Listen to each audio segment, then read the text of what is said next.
ইসরায়েলের পারমাণবিক স্থাপনা গুড়িয়ে দিয়েছে ইরান, হতাহত 2 শতাধিক। ইরানের প্রেসিডেন্ট মাসুদ পেজেশকিয়ানের সঙ্গে নরেন্দ্র মোদীর গুরুত্বপূর্ণ ফোনালাপ।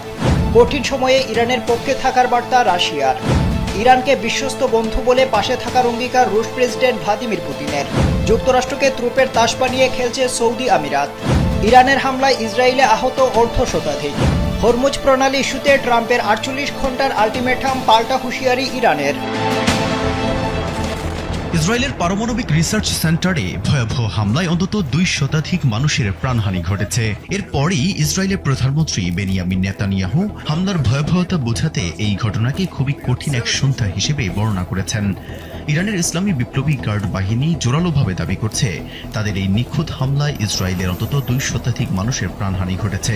যদিও ইসরায়েলের পক্ষ থেকে এখন পর্যন্ত আনুষ্ঠানিকভাবে কারো নিহতের খবর নিশ্চিত করা হয়নি। এদিকে ইসরায়েলের প্রধানমন্ত্রী বেনিয়ামিন নেতানিয়াহু এই নজিরবিহীন হামলাকে জাতির জন্য এক কঠিন সন্ধ্যা হিসেবে বর্ণনা করে পুনরায় ইরানের বিরুদ্ধে সর্বাত্মক সামরিক হামলা চালিয়ে যাওয়ার কঠোর অঙ্গীকার ব্যক্ত করেছেন।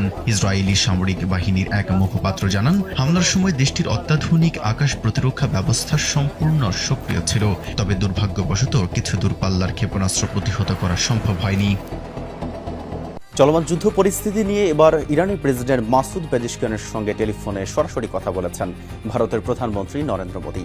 এই বিশেষ ফোনালাপে প্রধানমন্ত্রী মোদী মধ্যপ্রাচ্যের গুরুত্বপূর্ণ জ্বালানি অবকাঠামোর উপর সাম্প্রতিক ভয়াবহ হামলার তীব্র নিন্দা জানিয়েছেন এবং আন্তর্জাতিক নৌপথের নিরাপত্তা নিশ্চিত করার জোরালো আহ্বান জানিয়েছেন। শনিবার সামাজিক যোগাযোগ মাধ্যমে এক্সে দেওয়া এক পোস্টে প্রধানমন্ত্রী মোদী এই গুরুত্বপূর্ণ দ্বিপক্ষীয় আলোচনার বিস্তারিত তুলে ধরেন। তিনি জানান, আন্তরিক কথোপকথনের শুরুতে তিনি প্রেসিডেন্ট পেজেশকিয়ানকে ঈদ ও নওরোজের শুভেচ্ছা জানিয়েছেন।